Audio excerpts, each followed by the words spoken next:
Hey everyone, Tom Dobakar. Welcome to Politics in Perspective. I think we enjoy our show today. I want to thank Ex America News for carrying us. I want to thank worldviewtube.com. We're obviously on YouTube and Rumble, AUN TV as well. So we have a cool show this week, I think, because not only is a lot going on, but I wanted to have a special conversation with Brigadier General Blaine Holt on our favorite constitutional amendments. I don't know how this came up, but I was on a show he was doing last week, and that was the topic. So I enjoyed it. So I figured we'd do the same. And I think it's very interesting and educational, these points of view. So I think you will enjoy the show. First, I want to talk about what's at stake in California in the June primary. And in the political roundup, we'll address what I call the Thomas Massey affair and some other ongoing things in politics, as we usually do. So why don't we just get right to it and start talking about California? So, normally, California elections are just bad news and really not worth following because they have predetermined outcomes. But we have a governor's race, and the June primary decides who will be on the fall ballot, as usual. But if you know California, we have this stupid jungle primary where 61 people are on the ballot, and two of those will go on to November, only two. And it doesn't matter if they're from the same party or no party, it's just the top two. Now, that's terrible because in a state like California, often that means it's just Democrats on the top two. There's no choice, and Republicans are hurt throughout the state down ballot. And so I asked the question today, is it just a governor's race? Because the governor's race is getting a lot of attention because Republicans have polled well in the governor's race. Steve Hilton's running, and he has been at the top of polls. There's also another Republican, Chad Bianco. He's running. At one point, they were 1 and 2 in the polls. No longer the case. Hilton has retained the top spot, but there are Democrats in between. But I asked this question, is this just another governor's race? What's the really big picture of what's going on here? So let's take a look at the big picture in California this time around, because that relates to California's top two format, which I just described. Two people at the top. In recent elections, that has meant two Democrats at the top.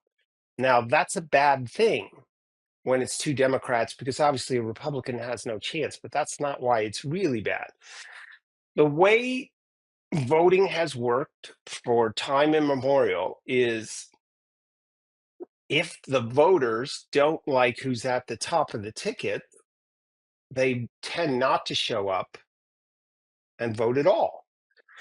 And so, what happens if there's no Republican at the top of the ticket in a California race? What tends to happen is Republicans don't show up, and then all of the Republican candidates down ticket, further down in the ballot, they don't get any votes either.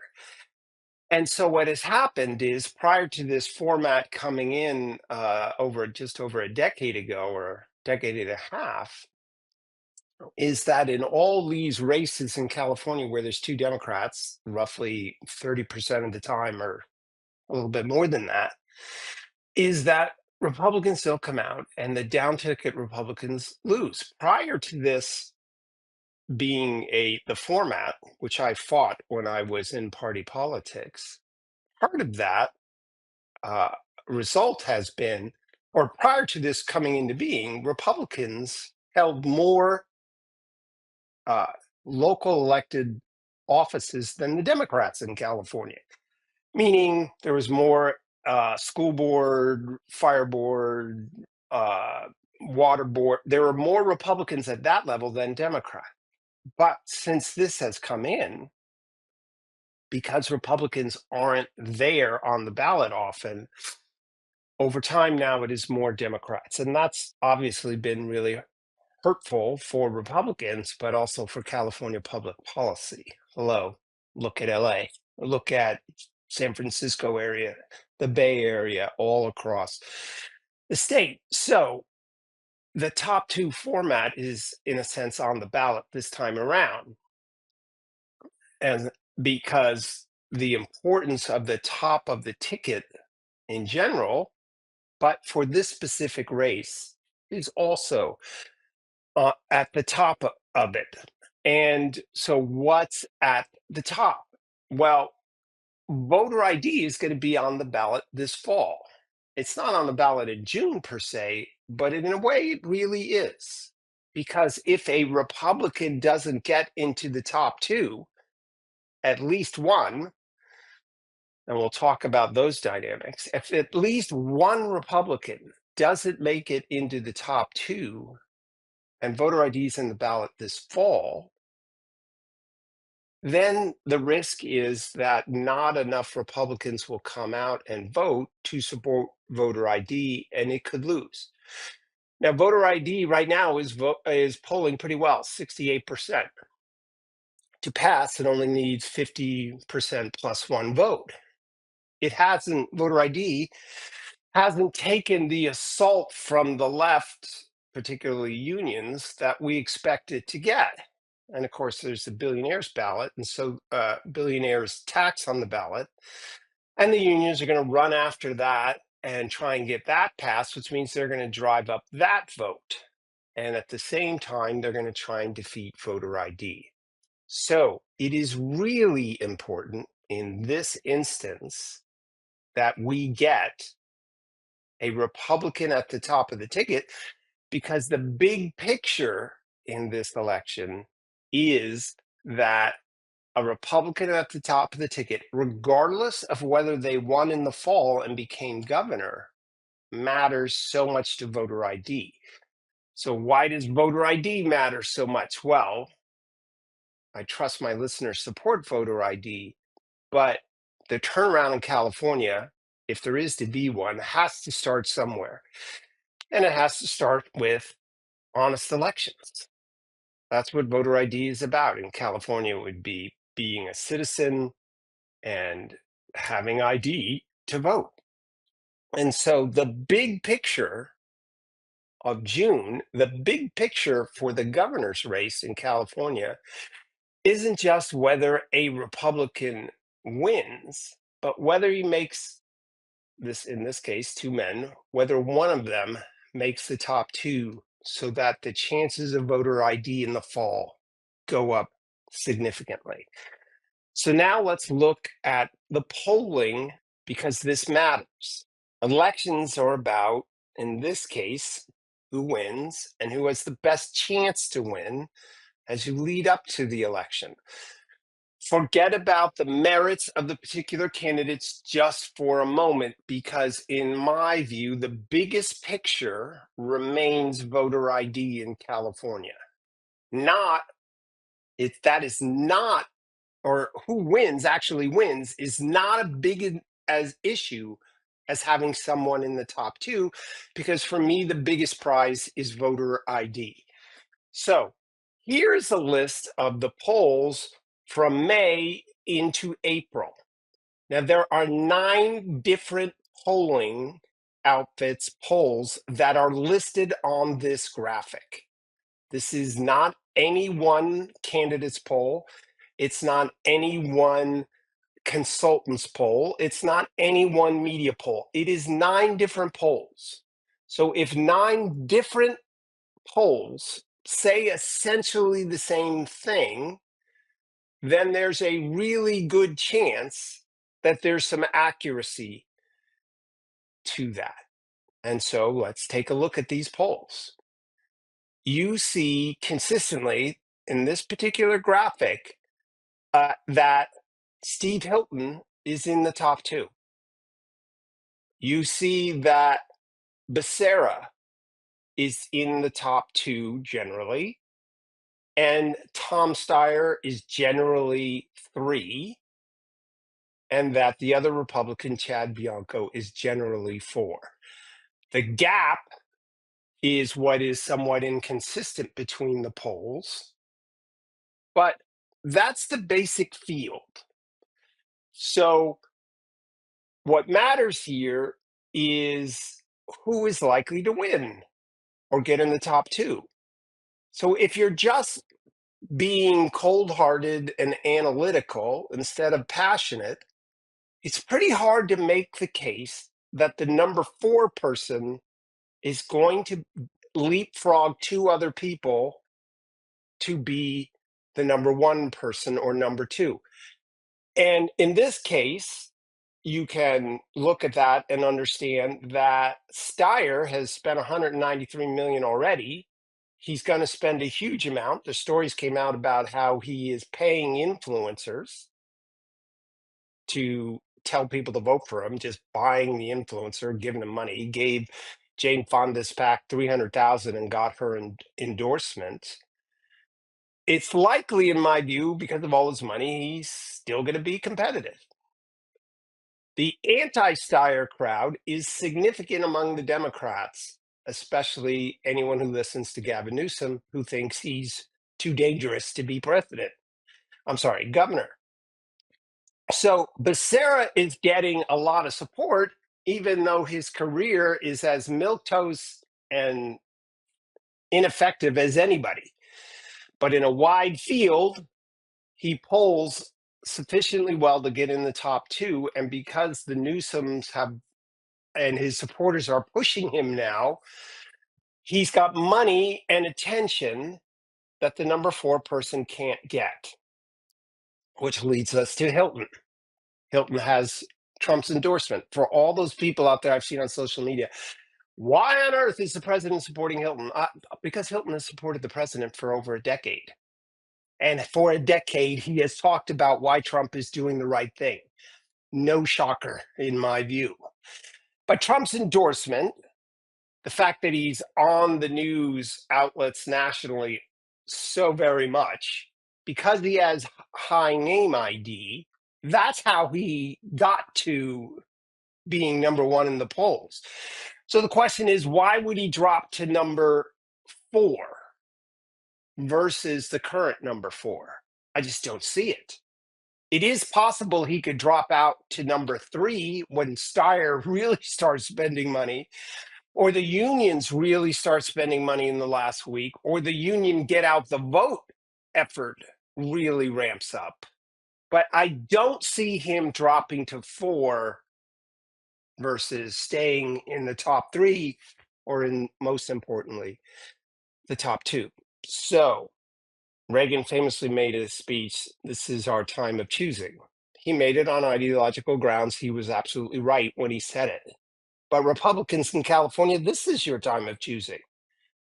Will you take the risk of no Republicans in the top 2, knowing that the big picture item is whether voter ID will pass this fall? I'm supporting Steve Hilton. My PAC, electionfairness.com, is supporting Steve Hilton. I hope you will do the same. I'm Tom Del Beccaro. That's my opening statement. We'll be right back with more of Politics in Perspective.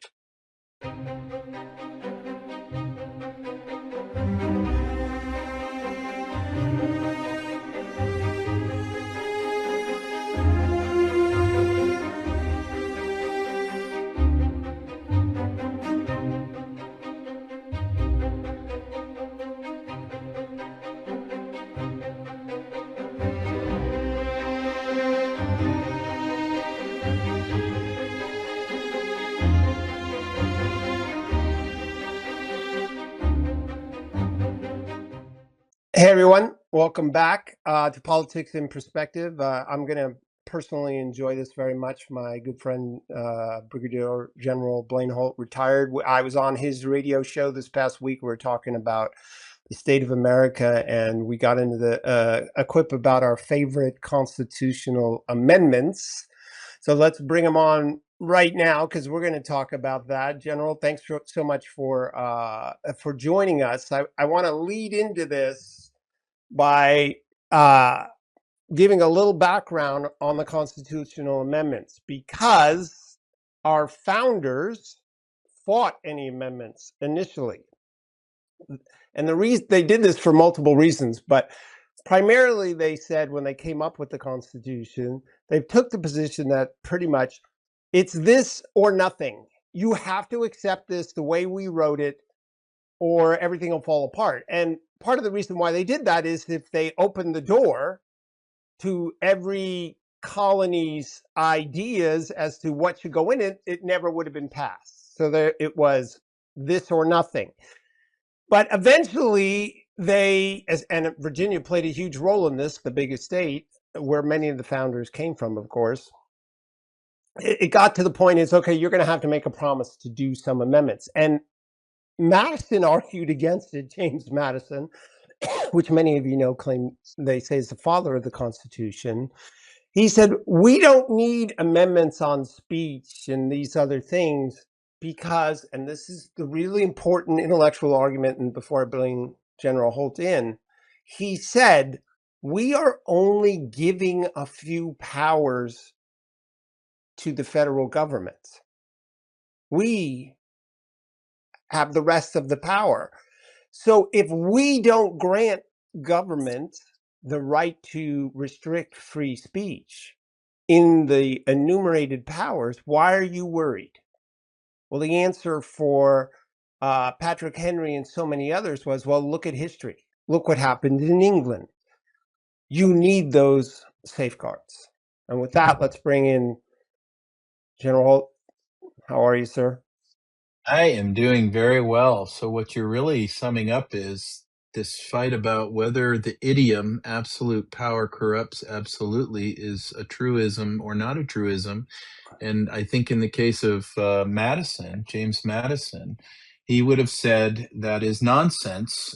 We are the government is going to be full of altruistic people who will play by the rules and never do anything untoward and will limit themselves to only the powers specified. Well, I think in today's America, you can find out we've gone well beyond the scope of what was envisioned by our founders. Yeah, you're right. I'm not a big Madison fan. Um, I'm certainly more of a Jefferson fan Hmm. than a Madison or a Hamilton. I'm certainly a Washington fan. But let's jump into this. Our favorite amendments. I know your favorite, so I want to tee it up for you. And we'll go to the first slide here as to the First Amendment. And when you take a look at this, Congress shall make no law. There's really not a lot of confusion here. That make no law. It's amazing. We can interpret it, but the SCOTUS can't. Respecting the establishment of religion, okay. Prohibiting the free exercise thereof, okay.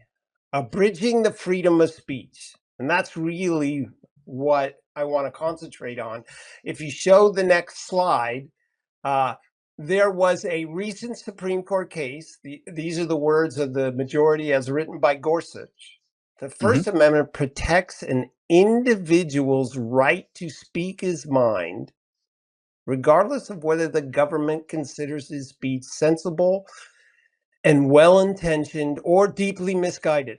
And importantly, he said the government may not compel a person to speak its own preferred messages. So if we go back to the very slide where I say in my book, The Lessons of the American Civilization, dissent is the mother of democracy. And what I mean by that is you cannot have freedom unless you have the ability to tell government you are wrong and you need to change. And with that, why is the First Amendment your favorite?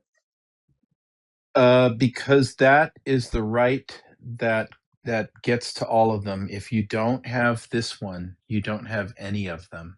If the government can come in, and by the way, they're testing this as we speak right now. There is a case in Texas where a woman, I think it's in Tyler, Texas. I could be wrong on this, but where a woman went on social media and openly complained on her Instagram that the water in her county was toxic and undrinkable. Maybe it's Taylor County, toxic and undrinkable.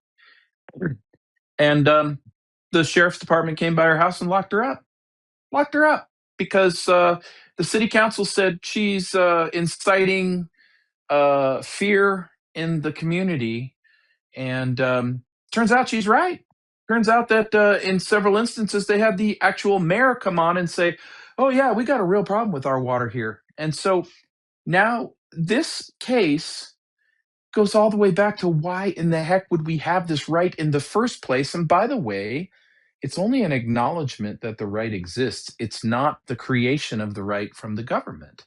It is an acknowledgement that we have this right from our creator. And yet, even to this day, if it wasn't so important to put in the Constitution, then why would it be continually tested to this day? Somebody says something, we saw this repeatedly in COVID. You talk out against Fauci. What did they spend? $15 billion of our money to make sure that we were propagandized to believe that safe and effective was true.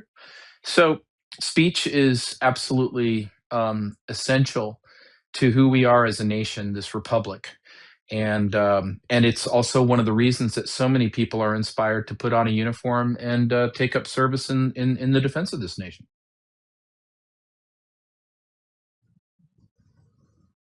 Don't stop there. Talk a little bit to the what's going on in England and their arrest rate for simple speech and how that impacts Oh, your yes. thoughts.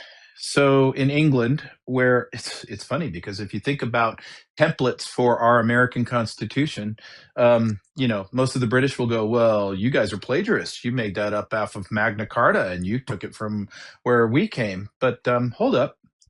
In England today, in Great Britain today, or the UK, their rights apparently do not come from their creator, because the UK is adjudicating those every single day, and they have the highest arrest rate now of any nation in the world on freedom of speech. Meaning, I think there's 12,000 arrests, is what you were saying, Tom, about or some sort of law interdiction. Where people were complaining about the unchecked migration, unchecked and undue tyrannies on their rights as citizens. And here's why that's important to us here in the United States. We support a thing called NATO, and we have a thing called the special relationship with the UK, and we have a thing called the Transatlantic Alliance. And in the space of a year, at two different Munich security conferences, both Vice President Vance and Secretary of State Rubio have sternly warned Europe, in particular the UK, that if you're going to roll up on these rights, if we're not going to share common Western values, then we're going to have to reevaluate our relationships here. And I think that's right. I think that's appropriate because how would you get American support for the next time we have to free Europe and liberate it if they don't even believe in the same rights that we believe in? Yeah, and then you brought up the Magna Carta. Thank you. A big deal about that was the right, a right to redress the government, meaning to disagree at a basic level and say, no, you can't. If you cannot, for them, say to your king, you're doing the wrong thing, you don't have a right to do this to yourself, then you are just a subject. By the way, they're still British subjects. But the point is, you have no freedom at all. And so I say dissent is the mother of democracy because democracy is dependent on our ability to disagree. If you can't disagree, you're in a dictatorship. If you can disagree, you have start the process where you can have discussions and have a democratic process in So ancient Greek or Republic form. now I would say on the right to redress, we're in deep trouble on that here in the United States right now. And here's why. Let's go back to my favorite Texan who mouthed off about the dirty water in her county. So now she's in the system. She's been arrested. She's going to get the right to defend herself in court. It's going to cost her money. She doesn't have access to resources. She can't go get the best attorney.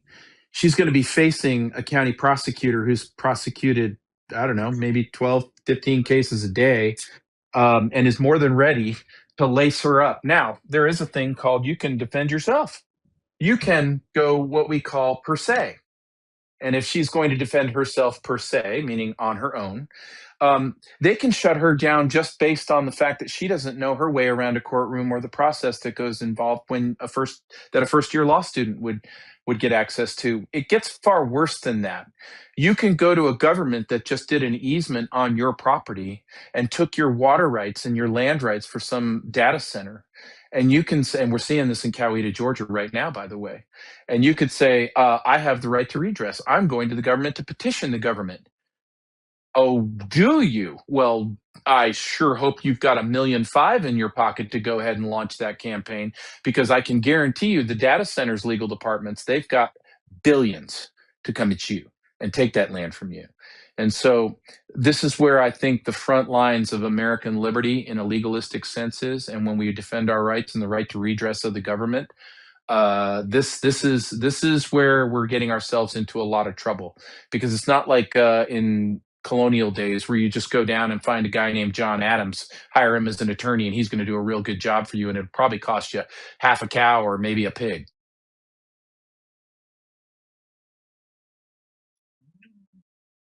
You'll also agree with me, I'm sure, when the whole Russia Gate thing was in fact designed by those inside the government, knowing that they would chill participation in speech among Republicans. I have friends who had huge legal bills who did nothing wrong, Right. and they think twice now about involving themselves in the governmental process, because they fear that the government will come after them, and that's how you chill speech.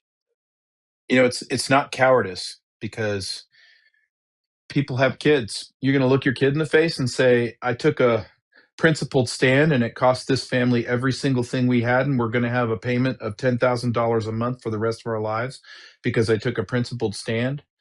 And it gets back to the point of when people say, oh, well, we got a two-tier justice system. No, I'm going to argue you got a seven-tier justice system. And if you don't have the right resources, you're not going to be in it. But if that's the case, then what we're talking about here, Tom, is millions of Americans that are vulnerable to having property and assets confiscated because people see them as vulnerable marks. It's like I literally, I'm in business. I'm an entrepreneur, and I'm always working with entrepreneurs. um, Entrepreneur has a great idea. Entrepreneur has a breakthrough disruption. They're going to go see if one of the bigger companies in the military industrial complex would sponsor that idea, maybe even invest in the company. And instead of walking into a room that he thought was going to be full of engineers, inventors, and scientists, he walked into a room full of attorneys. And the attorneys looked at the slide deck and said, actually, we've been thinking about doing this for years. This is our invention. And he said, no, it's not. This is mine. This is mine. This is my mousetrap. It's a better mousetrap. I'm looking for your help. And they said, no, it's ours. And if you want to sue us, go right ahead. But it's ours. Yeah. And this is where, if we're going to protect America, American liberty, and keep this a healthy republic, something now must be done about our judicial system that has basically stated that if you're not in the top 5% of earners in this country or in a big conglomerate, you have no access to the justice system. Which steals your freedom. As I say, socialism, big government, requires uniformity. Uniformity requires conformity. Conformity can't survive with free speech. So free speech is the opposite end of the seesaw to uh, freedom. Free speech is the opposite end of socialism. All right, I want to talk about two of my favorites. Now, look, we'll talk about the Second Amendment. We'll talk about the Fourth Amendment and why they're important. But I two of the most underrated, but as you said in our conversation the other day, run over, are 9 and 10, and so most people don't even know what's in the Ninth Amendment, but they're important to me intellectually, and I'm sure they are to you, but the enumeration in the Constitution, what they mean by that is what they wrote out specifically what the government can do Hmm. of certain rights shall not be construed or to deny or disparage others.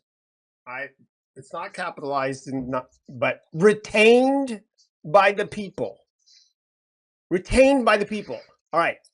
10th, the power is not delegated to the United States by the Constitution, nor prohibited by it to the states, are reserved to the states respectively or to the people. Now, the two big words there for me, this is the intellectual thing, and Blaine, take off on it when I finish here real quick. The Ninth Amendment talks about rights that are retained by the people. The 10th talks about reserved by the people. The ninth talks about enumeration.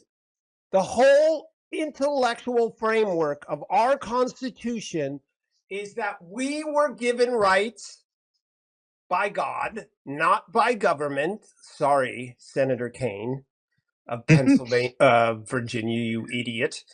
Yes. And everything comes from, and we gave some to government, but we reserved and retained everything else to us. And now we live in Alice in Wonderland. Your thoughts? It's exactly correct.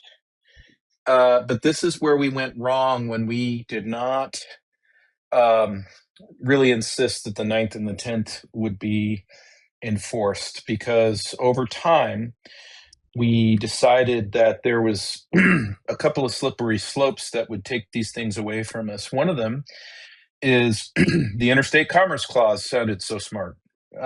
We have an Interstate Commerce Clause, kids, because we trade back and forth, and in matters of that, the feds must adjudicate and be the senior in the issue. Well, how has that been bastardized over this time?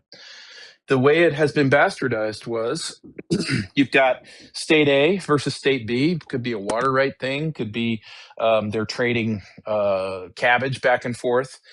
And so let's go with the cabbage back and forth. We have a dispute. Nevada can't stand California cabbage. Well, that's great. We're going to have to adjudicate that as a federal government, but we can't be loading up the courts with that. So let's go ahead and create an agency. And the agency will step outside of the Congress, and the agency then will have all these cool laws, and they'll litigate them right there. So there's nothing that's a law, but this agency is going to, under the ICC or the Interstate Commerce Clause, move for that. And then you get complete bastardization via the Supremacy Clause. We're supreme, and you're not supreme. So 10th Amendment be damned, states' rights be damned. You're only supposed to have enumerated powers, meaning feds, you only get the powers we gave you. Oh, no, no, no. We're going to go beyond that because we're supreme. And this is why you have an original constitution, the one that you and I love, Tom. And this is why you have 6,000 pages from the SCOTUS that's supposed to interpret what we're reading. That's why when you get into something that's so very clear to read, that a properly educated fifth grader, we don't have many of those, but a properly educated fifth grader could look and read and say, Second Amendment shall not be infringed. I get it. Or Congress shall make no law, First Amendment. And what happened here is the combination of the Interstate Commerce Clause and the combination of the Supremacy Clause with SCOTUS malfeasance, I would argue, has brought us to a place of the script is flipped. We're in a reverse pyramid. We are no longer self-governed, and that makes an omnipotent power in the swamp, or known as Washington D.C. And the stuff that comes out of the swamp may as well be stone tablets from Moses, because that's the force of law that it has. And you can be a little state out here and claim states' rights. It'll get you nowhere fast. So, folks, the dynamic he just described is part of the law of history, which is that power centralizes over time. So at the time of the Constitution, states didn't even really bother each other very much, except for when it comes to taxation. But they traded, but there was no government over. People traded individually. But as commerce grows, these fights occur. That's why I love the way you pick cabbage. And then politicians say, well, someone has to decide this. And that someone, as he described it just then, oh, that's the federal government. And then the federal government creates a bureaucracy. And then that's how power centralizes over time. And a centralized government is the sworn enemy of freedom. Okay, before we get to the Second Amendment, let's quickly get to the Fourth Amendment. The Fourth Amendment, I was just going to concentrate on the probable cause because our nation at the time it was fighting back against England. There were bills of attainders, and the bill of attainder was essentially, we don't like this particular person who is opposing us, so go investigate him. And the king would, push these things. And next thing you Show me the know, man, I'll show you the crime. exactly. And to have the powers that be in Washington go after people, or as James Clapper sat there saying, we didn't wittingly look at everything that they were doing. That's the danger. Go ahead. Yeah, so it's far worse than that. Let me make it incredibly worse. We are on the eve of a suite of technologies in this nation that effectively, if they're allowed to just run their course from a technological perspective, we're going to watch the Fourth Amendment, our right to privacy, our right to fend off illegal search and seizure. We're gonna watch that get vaporized in the ether. And simply, you'll have the technologists from Larry Ellison to Palantir's Alex Karp say, well, that's the way it goes. We're in their own words, they say, we're now going to compel good behavior out of the citizenry. It has nothing to do with the Constitution. Do you really want the nerds to dictate what your rights are? And you've got an overbearing centralized government that you just spoke of that is also one of the biggest blows we dealt ourselves as a nation. Stupidest thing we ever did was the Patriot Act. And it's gotten us nowhere, and it's now being turned against us because we have a new term called domestic violent extremist. And when you start adding that with some of the technologies coming online, like Palantir's Gotham system, which, by the way, has a pre-policing element to it, meaning we can monitor all of your data and find out if you've got bad intent and you're thinking about a crime. Does that sound like a movie called Yeah. Minority Report? Yeah. Well, this is the frontier for the Fourth Amendment. This is where so when you see people getting upset about data centers, look, I get it. Water, air, power. There's fixes for all of that stuff. And I was talking about that this week on my radio show. What's not fixable, if Americans don't do something about this, is bringing their government to heel and saying these creepy little tech clowns are not going to be infringing on my rights anytime soon. So you can start taking those flock cameras and those Palantir listening stations out of my municipality, and yet I see them going up like mushrooms all over the place because we're asleep at the switch and we're not paying attention. We're not. And this isn't a new thing. I remember what was the Gene Hackman movie with where he with Will Smith, and he talks about 20 years ago, telecom industry was in bed with government, and the movie came out in the 90s about turning over data. Technology makes the powers of government to surveil, it explodes. The Third Amendment says in there that you shall not quarter any soldiers in people's homes. Well, one of the Right. reasons why that was a thing was they wanted to watch colonists. So they put a soldier in your home. If you watch the movie Elizabeth, when she's under house arrest, she has soldiers in her home who watch over everything she does and who visits her, right? Mm-hmm. Well, now we don't need No, you got your favorite smart soldiers in your device. home. You're They're in your quartering them. hand. You're quartering them. Every right? time you go ask your favorite device to go play a song for you, that device is listening to you, and that means they're quartered. Jeff It's, Bezos lives in your house. yeah, and maybe he only cares about making money, but the Oh government. no, he doesn't. All right, but we got a minute left. Your take why the Second Amendment is so very important, in addition to being second. In all of Western civilization, right now, you see the roll up of rights, tyrannies, usurpations, and it got started in earnest. I would argue it's been going on for since the fall of the Roman Empire. But here we are. Since COVID, people have willingly handed over their freedom for security. There is one nation amongst them all that did not give back their guns. Australia gave them back, gave them up. Canada just recently gave them up. We have ours. I will remind everybody that Admiral Yamamoto talked the emperor out of attacking the mainland of the United States because he said guns were like blades of grass. That's how numerous they were. And so, yes, a gun is not an F-15, it's not a tank, but it's an awfully sticky wicket if everybody's got one, or you don't know who's got one and who does. And I would say it's the deterrent to actually give us the chance to take back this republic, if only we will. Yeah, I think that's a great wind up. I'm glad we left it to the end to talk about other things. We're out of time. General, always a great conversation. That's My pleasure. politics. And that was an awesome conversation, but that's all the time we have for this segment. We'll be right back with Politics in Perspective.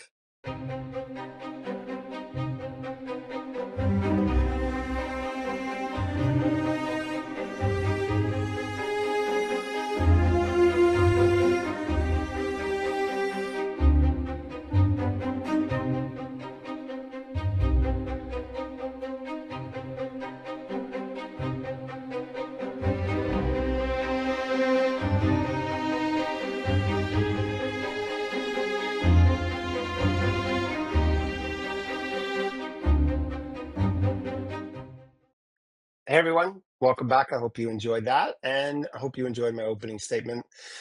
I hope they both gave you good food for thought. And again, I hope you join me on Substack and at Political Vanguard, my media site, where you get to see all of these things and my daily commentary, some of which I'll be talking about in this segment, our political roundup section. So let's start with what I call the Thomas Massie affair. There's a lot of talk about Thomas Massie's loss for re-election. The political world knows that Donald Trump and Thomas Massie didn't get along. That's a kind way to put it. And Trump was not very kind in the way he spoke about Thomas Massie. But why did Thomas Massie lose, and why does it matter? That's the question. And I would like to give you a slightly different take than most. It is true that those who support Israel spent an ungodly amount of money, 32 million, some say, on the defeat of Massie. But let's take a broader picture. Politics is a game of addition, meaning if you want to win elections and then succeed as a politician, truly succeed, you build a following, you increase your base, you bring people to your cause. You are about something that they can pick up on and carry forward.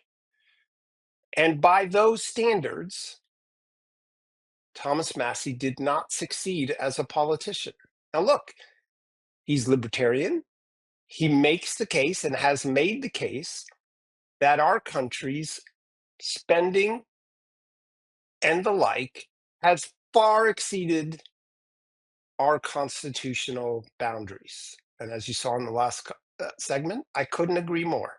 He is 100% right, just as Rand Paul is, that we can't keep going like this. It's going to lead to disaster. It has led to disaster many times in history. It's going to be a disaster again.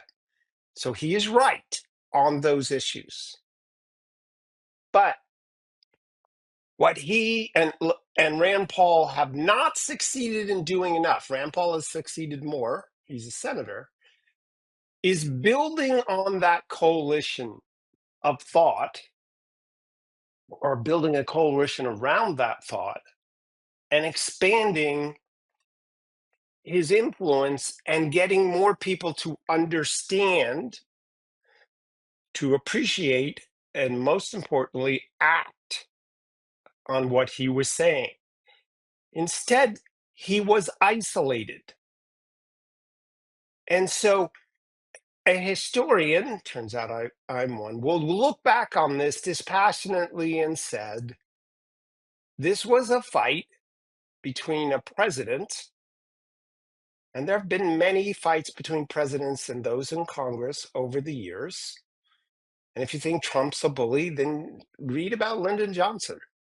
And you'll think that Trump needs to go to the gym and work out more if he really wants to be a bully.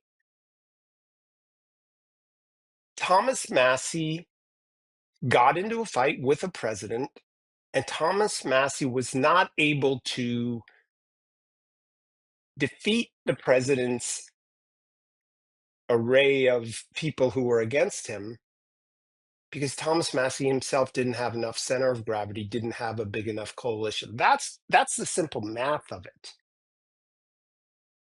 Now, look, some people want to say this is all about the Epstein files, but I have some other thoughts. Thomas Massie voted against the big, beautiful bill. He voted in a way that if he succeeded, we would have had the largest tax increase in history this year. That is unforgivable to me. Unforgivable. We would be in a massive recession right now if that had occurred. Why did he vote against that bill? He says it because it would have added to the deficit in the short term. In the short term, first of all, any politician who tells you I'm acting for the short term, you should discount 100%. In fact, it would have been the opposite. What happens when recessions occur is that revenues drop off through the floor. So he's actually factually wrong.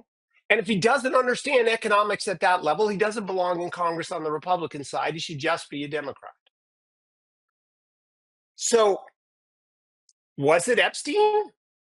Was it the fact that he doesn't support the war in Iran, that doesn't support Israel militarily? It was probably a combination. I don't agree with him on any of those three things. I certainly cannot accept his excuse for not voting for the tax cut. Reduction in taxes is a fight for freedom. Increase in taxes is a fight for government. But at the end of the day, as a dispassionate historian, I will tell you many times in history that a president leaves behind those Congress people that don't support them. It's not a new dynamic. I don't think it's the quote end of the MAGA movement. Remember, the MAGA movement started out of the Tea Party movement, which started because government wasn't responsive to most Americans and didn't care about them. That's not going away anytime soon. It won't go away by the end of the Trump term. It's probably a movement here to stay. But no one politician will whipsaw that. The question is which politician will embrace it, understand it, push policies that will help America in what will be decades-long fight. And so the Thomas Massie affair sounds like a lot right now, but the next decade, the fight will be even bigger, and someone has to convince America that we can't keep going in this direction. What our politicians can't do is simply sit back and be critics. They have to build bigger coalitions. That's my take on the Thomas Massie affair. Now, there was also some other political doings this past week. One of them has to do with the Democrat choice in Maine, Mr. Plattner, who stunningly now attacked a soldier in Afghanistan who was shot 4 times. And at Political Vanguard each day, I pick a news story and give a quip here. And so this is the graphic that we're going to use related to this. And my point about the Democrats here is this is a guy with a Nazi tattoo. Imagine if a Republican ran with a Nazi tattoo. He goes after veterans shot 4 times in wars. They don't choose those wars. And yet the Democrat machine, he also has issues with pornography, all these other things. The Democrat machine, Elizabeth Warren says, he's her type of man. Well, just what type of man is that who wears a Nazi tattoo and goes after veterans? The point here being, and this was a headline this past week, the point here being is the only type of man that the Democrats care about is someone who can win. And the only crime too big among socialists is that failure to win. Plattner's going to lose, but the Democrats, it won't matter. They'll toss him aside and move on to the next. Speaking of the midterms, there's a graphic that Republicans are, here we are. It was another headline, Republicans' uneasiness about the midterms. And it relates to the economy. It is a valid concern. But let's keep this in mind about voting these days. It has changed. James Carville famously said it's the economy, stupid. Is it? How many of you think out there that the base of the Democrat Party would vote for a Republican this fall if the economy was good? Raise your hand. The answer should be almost none. Almost no Democrat would.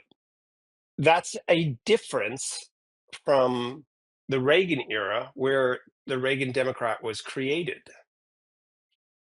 Those days are gone among Democrats. Instead, a huge percentage of them, of the Democrat Party, will vote only for Democrats because they only care about winning. They don't actually care about the effects of policy. How else could Karen Bass have a single voter in her favor? Think about that. So Republicans need to understand that dynamic. Yes, the economy is very important, especially to independents and Republicans, because Republican voters want to be encouraged. But what I'm pointing out here today is a simple concept, is that today it isn't just the economy. It's about the Democrats wanting to win, and Republicans need to focus on how to get those independents and Republicans out there. And it's not just about the economy.